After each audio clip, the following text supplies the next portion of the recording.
আসসালামু আলাইকুম ওয়া রাহমাতুল্লাহ।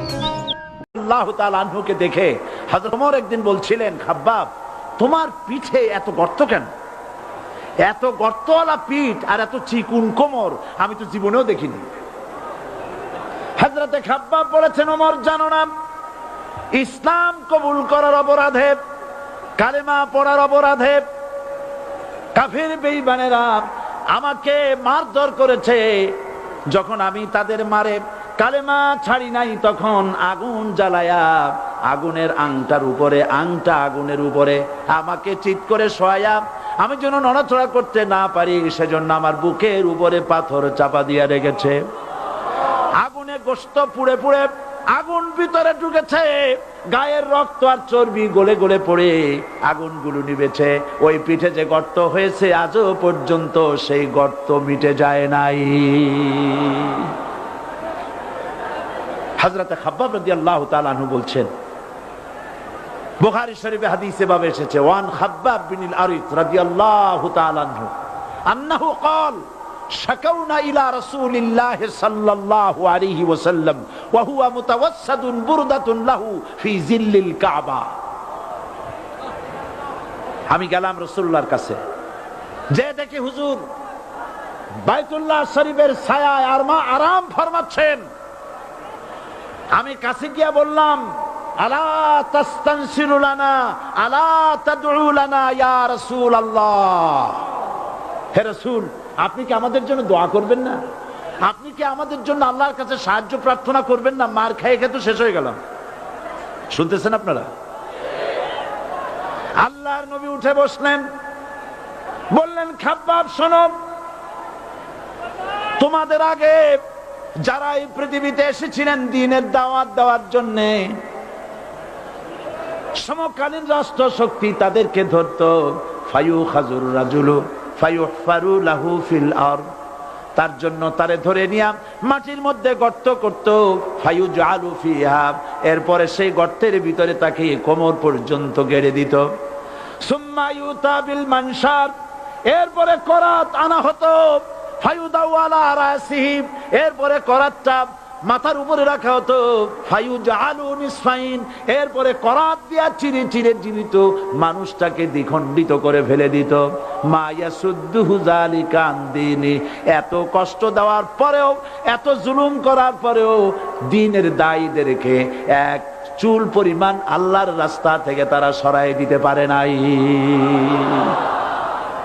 ওয়াল্লাহি, ও খাব্বাব, আমি আমার আল্লাহর নামে কসম করি। ও মুসলমান, কে কসম করতেছে? আল্লাহ রাসূল। আমি আমার আল্লাহর নামে কসম করি, ওয়াল্লাহি লা ইউতাম্মান্নাল্লাহু হাযাল আমর হাত্তা ইয়াসির রাকিবু মিন সানা ইলা হাযরামাউত। সেদিন বেশি দূরে নয়, ইয়েমেনের রাজধানী সানা থেকে শুরু করে সৌদি আরবের হাযরামাউত পর্যন্ত হাজার হাজার মাইল, এই দীর্ঘ পথে যুবতী নারী তার সৌন্দর্যের পশ্চা নিয়া, আর ধনাঢ্য ব্যক্তিরা, সওদাগরেরা তাদের টাকা পয়সা নিয়া একাকে নিয়ে অথবা দলবদ্ধ ভাবে মানুষেরা যাতায়াত করবে। লা ইয়াখাফু ইল্লাল্লাহ, মানুষের মনের মধ্যে কোনো ভয় থাকবে না। এমন একটা সময় আসবে, ওয়ালাকিন্নাকুম তাস্তাজিলুন, অথচ তোমরা বড্ড তাড়াহুড়ো করছো। তাড়াহুড়ো করো না, অপেক্ষা করো, ধৈর্য ধরো, মার খাও, জেলে যাও, শহীদ হও, আল্লাহর রাজ কায়েম হবেই হবে।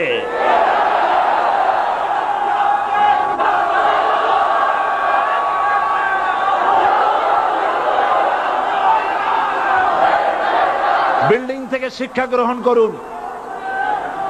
বিল্ডিং, ইমারত, দালান থেকে শিক্ষা গ্রহণ করুন। এই যেটা দালান আছে না পাশে, দেখতে পাচ্ছেন? এই দালান কি দিয়ে তৈরি করা হয়েছে বলেন? ইট। সমস্ত ইটেরা যদি ধর্মঘট করত, আমরা কেউ মাটির তলায় যাব না, কেউ আমরা আগুনে পুড়ে ঝামা হব না, পিক হব না, কেউ আমরা টুকরা টুকরা হব না, সবাই থাকবো উপরে উপরে, তাহলে কি দালান হইতো নাকি? এই বিল্ডিং নির্মাণ করতে গিয়া ইটের যে স্যাক্রিফাইস, হাজার হাজার ইটকে পিক হতে হয়েছে, পুড়ে যেতে হয়েছে, খোয়া হতে হয়েছে, ভেঙে টুকরা টুকরা হয়ে 50 ফিট মাটির নিচে যেতে হয়েছে। তারপরে ইমারত গঠন হয়েছে, সুন্দর দালান তৈরি হয়েছে।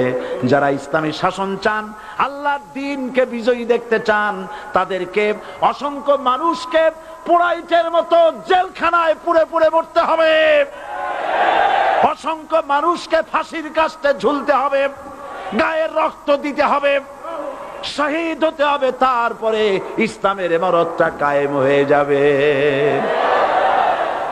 শায়ের কবি কি সুন্দর করে বলছেন, কবি সুন্দর করে বলছেন, ये शहादत गाहे उल्फत में कदम रखना, ये शहादत गाहे उल्फत में कदम रखना, लोग समझते हैं आसा है मुसलमान होना। মানুষেরা মনে করে মুসলমান হওয়া খুব সহজ জিনিস।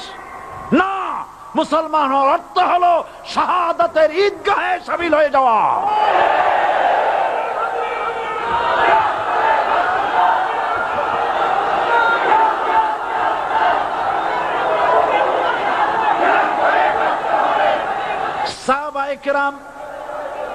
সাহাবায়ে কেরাম মার খেলেন, এবার স্বয়ং আল্লাহর নবীর গায়ে হাত তুলল।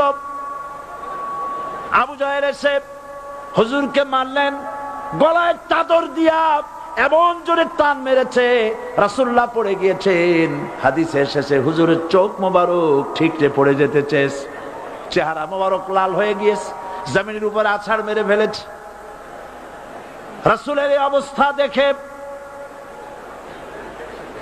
হযরতে হামজা তখনও কাফের ছিলেন, শিকার থেকে এসে তিনি এই দৃশ্য দেখলেন, দাসীর মুখে শুনলেন, ছুটে চলে গেলেন আবু জাহেলের বাড়িতে। যায় বলে, আবু জাহেল রে, তুই মুহাম্মদ সাল্লাল্লাহু আলাইহি ওয়াসাল্লাম মেরেছিস, বল কেন মারলি? এমন ভালো মানুষ তো জীবনে চোখে দেখি নাই, যিনি কোনো মিথ্যা কথা বলেন না, ভালো ভালো কথা বলেন, এক আল্লাহর গোলামি করার জন্য বলেন। এই সব ভালো কথা বলার জন্যই তুই তারে মারলি নাকি?